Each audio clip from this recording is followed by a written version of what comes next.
So ito yung gagawin natin ngayon. Ito yung ipapalit natin dun sa compressor na nag-loss compression. Prepare natin yung mga gamit para tuloy-tuloy na tayo sa Saturday. Maaga din tayo papasok para hindi tayo mabutan ng init. Natin na rin natin ang W40, itong mga nut na tatanggalin natin. So ito, maaga tayo pumasok mga master para hindi tayo abutan sa haring araw. Panata na natin. So bago natin i-release yung pressure, i-recheck natin. Titingnan natin kung ganun pa rin ba. Baka mahimala. So yan o, walang ka-load yung running ampere. Hindi talaga gumalaw yung suction at saka discharge. So wala na, killed na. So yan, release natin yung pressure habang tinatanggal ng kasama ko yung fan bleed dahil pasok tayo sa loob para ma-access natin yung filter dryer at saka yung isang nut ng compressor or paa ng compressor. Bilisan na natin ng konti mga master dahil pagdating ng mga alas 10, alas 11, grabe na talagang init. Buti nga ito, ano lang nut type yung discharge at saka suction. Saglit lang to. At saka yung liquid line filter dryer mga master, naka clear type na rin. So puro nut lang tayo, wala na tayong dapat hihinangin. Tapos nag-prepare na rin tayo ng adapter para sa pag-plasing natin na 1/2. Gumawa tayo ng huibis para ngayon mabilis matapos yung trabaho natin. Yan tayo kailangan maghinang pa. So yan, natanggalan natin yung nut ng discharge sa suction. Tanggalin lang natin itong power supply para may labasan natin yung compressor na sira or luma. So, hindi naman masyadong kabigatan itong mga master. Kaya naman to kahit isang tao o mag-isa lang tayo. So pag-alangan lang yung posisyon or location, mahirap lang talaga buhatin. So yan, labasan natin. Kayang-kaya lang naman mag-isa dahil hindi rito kalakihan. So plusin muna natin yung system bago natin i-install yung bagong compressor. So ito yung sabi ko sa inyo mga master, technique para mabilis yung trabaho. So ito yung ginawa ko na adapter pang plasing. Gumawa tayo ng huibis dahil 1/2 itong liquid line filter dryer, naka flare type, kaya gumawa tayo ng adapter. So tanggal, kabit na lang tayo, plasing na. Daming tiplo no. So ito yung sabi ko sa inyo, adapter na ginawa ko. Lalo na pag flare type, ang bilis ng trabaho. Tanggal, kabit yung adapter, plasing na agad. So mamaya mga master, turo ko sa inyo paano natin dayain yung tiplo na yan para iwas tayo sa gir-gir or pagtatalo. Dahil tuwing magkabit ako ng compressor or magkabit ako ng liquid line filter dryer na flare type, talo talaga kami lagi ng supervisor ko. So nag-klase na tayo sa condenser na side. So okay na, linis na. Tapos tinakpan natin ng plastic yung condenser na side na piping para pag flushing natin sa may evaporator hindi rin mapasokan ng dumi or alikabok yung condenser na piping. Kaya kailangan takpan din natin na kahit anong pangtakip. Sa akin, plastic para sigurado. So R11 yung pang flushing natin.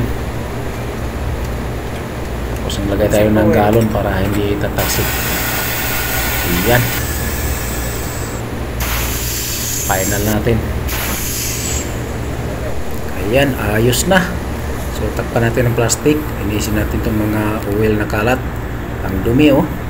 So ikabit na natin to. Pero bago natin to install, i-start natin, check talaga natin. Tingnan natin kung may pressure. Meron. Pero final check nito, kailangan paganahin natin para 100% sure goods yung compressor tulad nito, diba? Ayos, goods na goods. So tara, kabit na natin. Kayang-kaya lang naman itong mga master, nasa 50 to 70 kilogram lang. Pero kung alanganin ka or mahirap yung location, mahirap din buhatin. Tapos itong piping ng suction at saka discharge mga master, tulad nito, ang layo kasi niya. So kailangan natin itong dahan-dahanin na i-bend yung piping para lalapit siya, para hindi magkaroon ng problema yung piping. Malaki yung posibilidad kasi na magkaroon ng leak pag ipilit natin. Kailangan natin i-bend ng maayos. So tulad nitong ginagawa ko, diba? Lapit na. Pag malayo, hindi natin ipilit na hatakin para may kabit lang. Dahil pag gumagana yung compressor, may kunting vibration, malaki yung posibilidad na magkaroon ng leak yung piping. Okay? So ito yung tuturo ko sa inyo mga master. Paano dayain. Ayan o. Kabit na natin, walang tiplon. Lagyan natin ng tiplon dito sa may likod na portion or sa puno para hindi magirgir yung mga supervisor natin na mukhang tiplon. Diba? Dahil lagi kami nagtatalo mga master tuwing magkabit ako ng compressor. Yan, yan ginagawa ko. Kita niya yan, akala niya may tiplon sa loob. Sa labas lang yan. Diskarte ba? So, tara, pasok tayo. Kabit natin tong liquid line filter dryer. So, dayain pa rin natin. Pagkatapos, ikabit, lagyan natin ng tiplon sa puno na portion. Para pag silipin niya, alam niya, nakita niya na may tiplon. So, tulad niya, no? Wala. Lagyan natin. Para pag masilip niya yan, dahil mag-check yun bukas o kaya mamaya. Pag mabacuum na tayo, ayan o. Diba? May tiplon niya. Pero sa labas lang. So, ito yung body template ng compressor na kinabit natin. So, leak test lang natin. Goods na goods. So, vacuum tayo para hindi tayo abutan ng alas 11. 9:30 pa lang. Hindi na tayo magtulda. Kaya na. Dahil saglit lang naman tayo. Isang oras na lang. Pwede na tayo magkarga ng refrigerant 22. So, yan. Vacuum na tayo mga master. Vacuum lang natin kahit mga isang oras. Dahil hanggang ngayon wala pa rin tayong micron gauge. So, kaya pa tayong kulang ng gamit.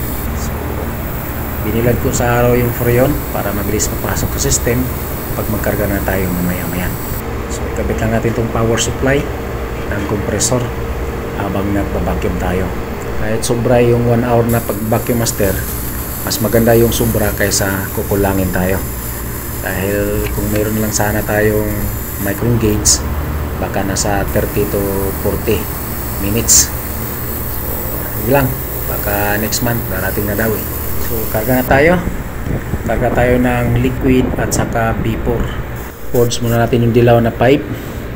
Liquid, nakataob yung tangke. Pasok ng refrigerant sa discharge line. Vapor, nakatayo yung tangke. Ang pasok ng refrigerant sa may suction line. So, ayan. Gas pressure ng system. Switch on na natin. So, mamaya-maya, mag-start na rin to. Naka-timer lang. Takpan lang natin. So, ayan. Gumagana na. Charge natin. Kulang pa. So, ayan. Ito na yung final charge natin. 65 suction pressure. 290 charge pressure. 19 running ampere. Ayan. Dali na rin. Okay. Mga master, ito yung tuturo ko sa inyo. I-refill na condenser coil. Itong system niya mga master, o condenser fan motor, kinokontrol yan dito sa pressure control switch. Ito siya, for fan cycling control. So, yung setting niya, dalawa. Ayan o, nakamount yung ano niya dito sa may liquid line. So, yung setting nito mga master, ayan o. Pag bumaba yung liquid line pressure ng 170 dito sa area na to, pag bumaba ng 170 ay mag-switch off siya para mag-switch off itong condenser fan motor. Kapag naman tumaas ng 250 PSI yung pressure dito sa may liquid line, mag-switch on na naman siya or mag-energize to start the condenser fan motor. Okay? Para ma-maintain yung tamang head pressure ng compressor. Okay? Especially kapag winter, gamit na gamit yan pag winter para maintain lagi yung head pressure ng compressor. Okay? Aerodel.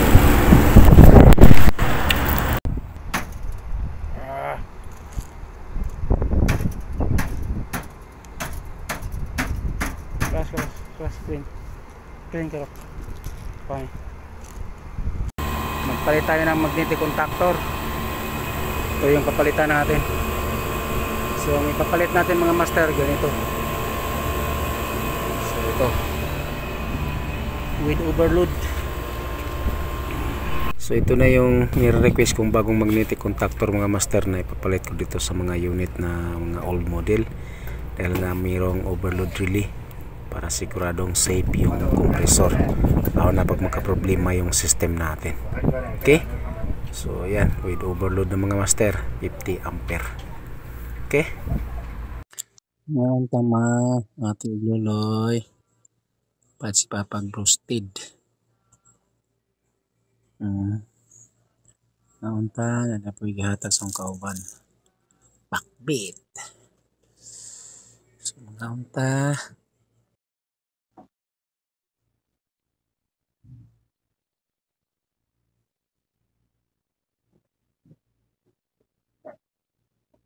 kain tayo mga master.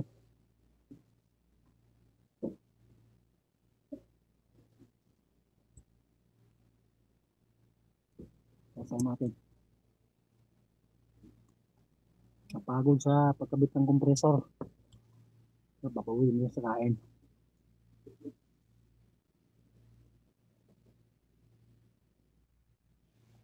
Albaik.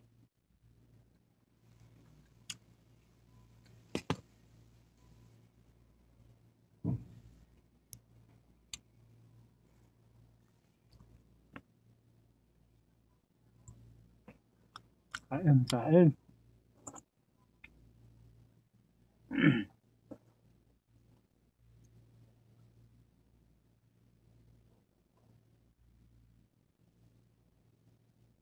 Sarap po.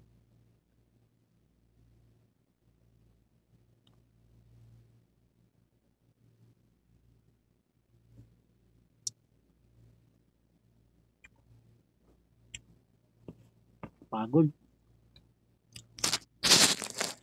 Meron tayong pakbit.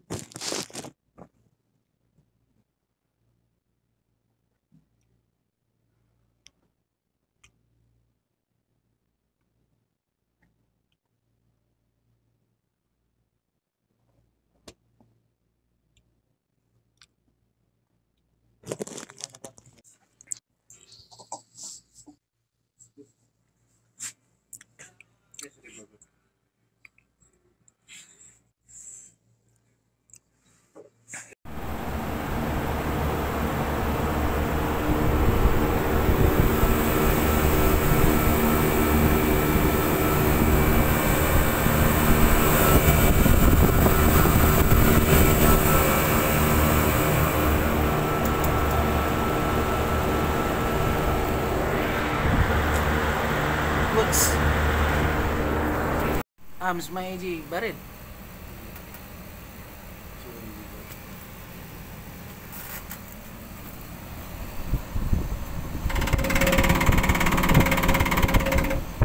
Dia ada. Bali na sila da parra. Ay, babari mo. Les, ala tulong nomor jawi. Kam na pa tarata ba? Taraba. Taraba. Ngaon tama ate loloy biko ni papa nya hani ang ibutang bawa kani sa ilami ani ya yarang gitunlo ba tunlo ran ako yaragang binulog aga pilit binungag ngaon ta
Kaya pala ito malapit na talaga mapatid.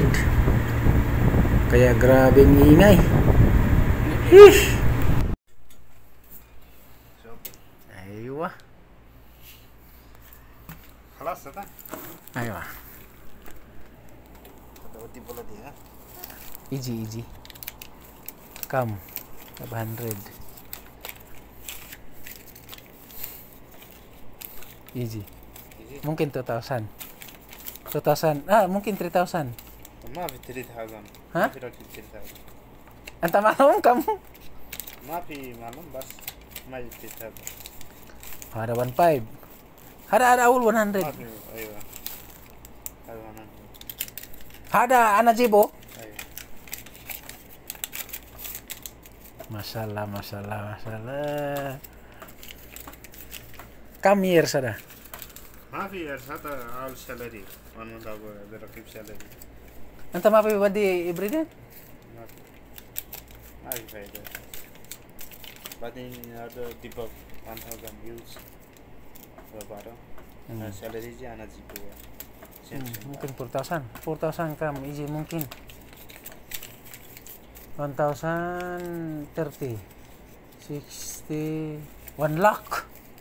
ايوه 1 1 lakh. lakh 5000 1.5 lakh Aywa.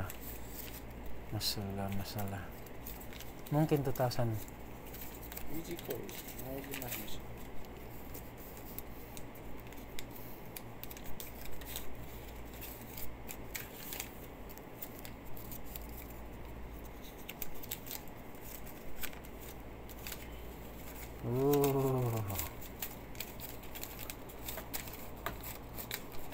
Five, 6, 7, 8, 9, 10. 2,300. Hah? 5 2,500. Aywa, 500. Aywa, 2,500. Masalah. 2,500. 6, 7, 50. 60 total Masalah.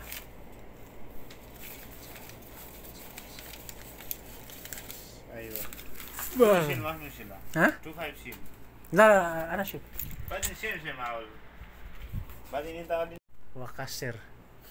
Wah, Jim anak kredit. 2,000.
Beras, beras.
Si awol pani.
Buti nag-check tayo ngayon mga master. Ito ang lutong na.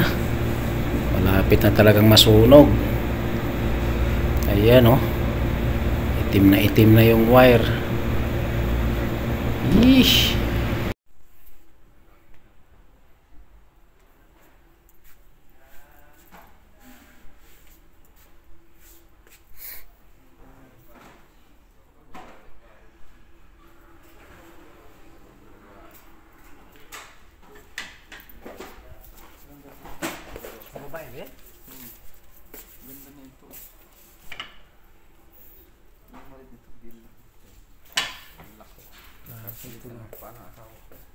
Hindi, walang size na number no? Walang 30, ganun, 32, ganun, or 38.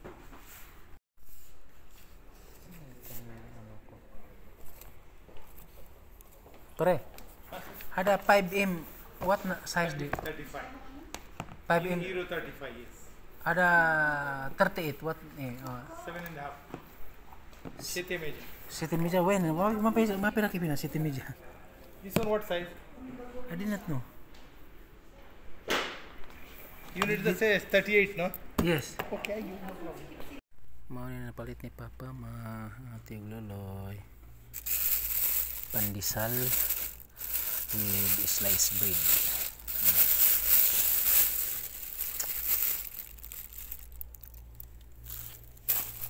Pilit na bugas. Ginaling na pilit usan kilo to nga. Bihon, pitsay.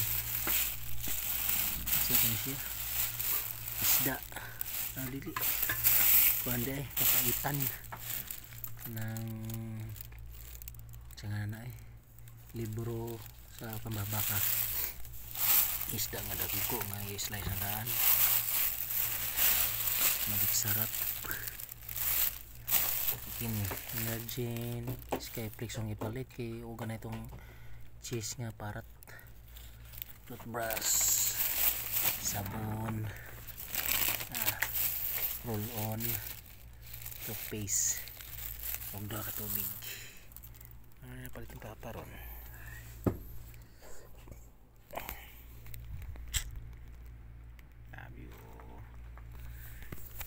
nagipalit ng Papa nga isda ati loloy mahal kayong isda ng gagmay nagdagko nagipalit santang mahal subak-subak po na sa bawang mga ba namin siya bawang sintang nigi i-slice na po na daan kaya na ako maghinlo malinis na naman mga master para na naman tong bago mag-apply din tayo ng konting grasa sa mga bearing so goods na naman to kahit after 6 months na naman natin to silipin. Ayan.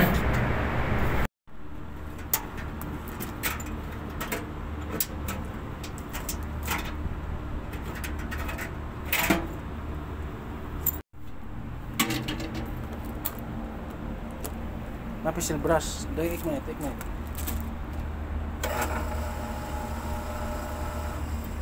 Brush. That's better than ikman. Yeah. Grease.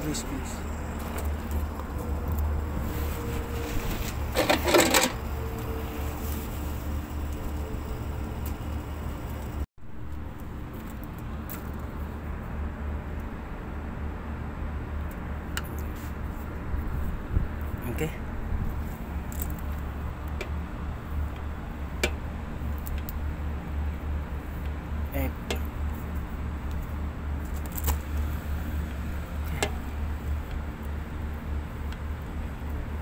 Up.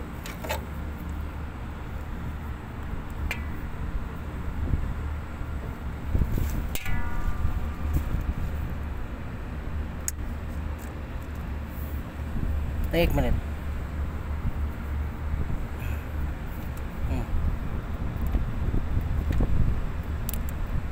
round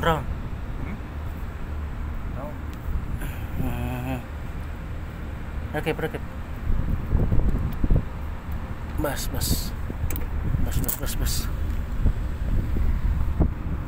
ayan na Bas.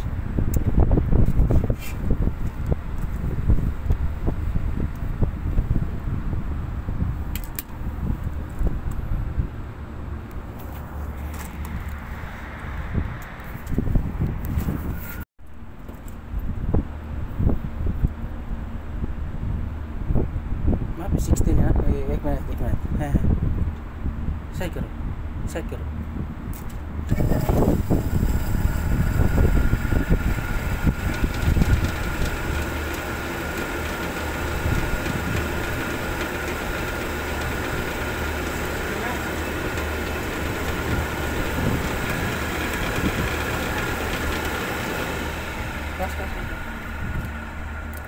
Still na.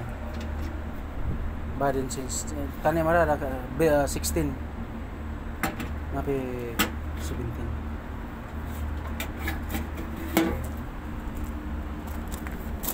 Shout out mga master, lalo na sa nagtatanong. At pasensya na master, medyo natagalan talaga. Dahil nga nagka-problema yung cellphone ko, hindi ko na mahanap yung PM mo. So ngayon alam ko naman na mapanood mo to sa master. So ito yung ginawa ko na nagtatanong ka kung paano ko ginawa yung connection. So dahil nga may problema yung PCB. So ngayon master, i-insert ko dito yung connection, yung drawing ko. So i-insert ko dito yung picture or yung wiring connection kung paano ko to ginawa para mas lalo mong maintindihan. Alam ko naman sir, mapanood mo to. Kung mapanood mo, mag-PM ka lang sa akin para, at saka sir, kung mapanood mo to, mag-PM ka sa akin para ma-send ko sa iyo yung picture na connection itong ginawa ko. Okay?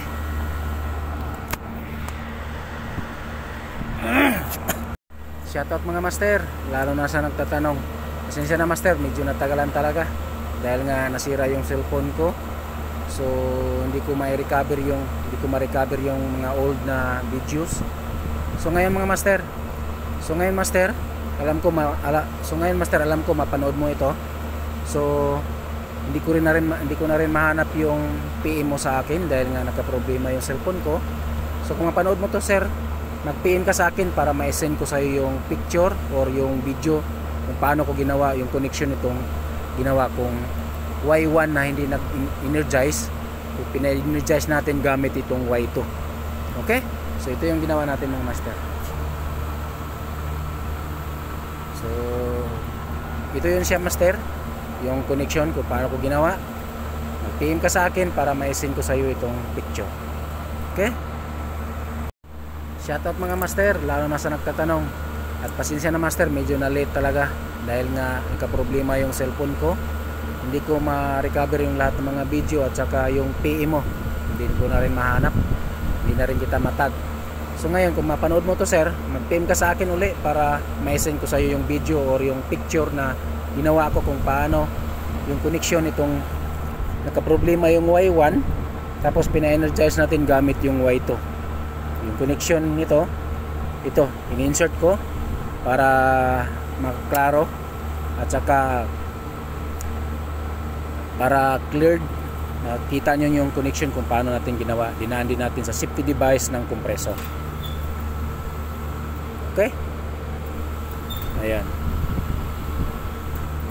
Okay? So master, kung mapanood mo to, mag-PM ka uli sa akin para may send ko sa iyo yung video at saka picture. Okay?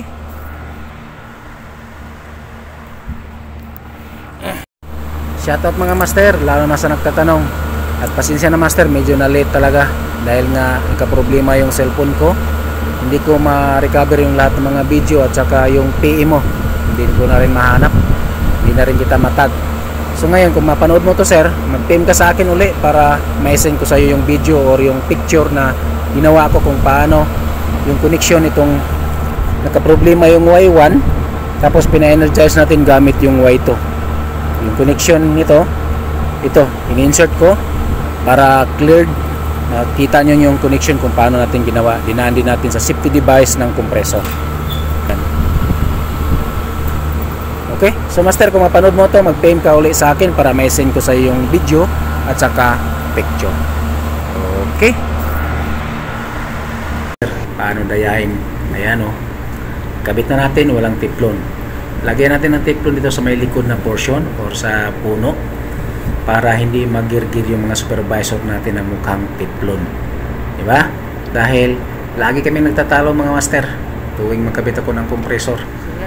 Yan ginagawa ko. Kita niya yan, akala niya may tiplon sa loob. Sa labas lang yan. Diskarte ba? Pinagbabawal ang technique mga master. Nagbawas tayo ng konting refrigerant dahil tumaas yung running ampere ng compressor nung sinalpak na natin. So ang bigat kasi itong unit na to, kaya sinira natin yung housing. Hindi na ito makita ng engineer. Ayan, oh. Pwede na yung mga master. Ang bigat kasi itong unit na to, kalabaw eh.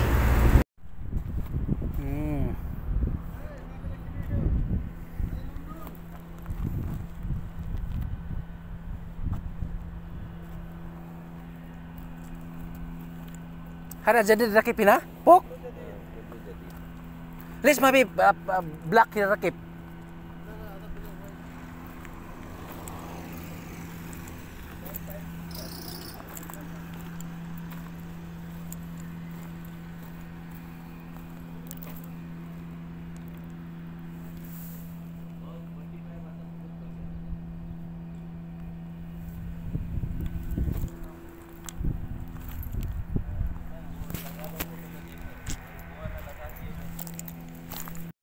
Sudah ni Papa Ate Loloy. Dako nga isda. Dengan upit sayo okra. Nauoy. Sarap. Kaunta. Dahil pudpud na kasi siya master, oh. Kaya pag ilo-speed natin yung dito bandang tatama, hindi na B, nakayo na. Dahil sa katagalan na rin. So adjust natin ng high speed para hindi mabilis masira yung B-belt. Body nameplate ng motor blower. So nag-check tayo ngayon. Kawawa yung unit natin, napabayaan. Init na.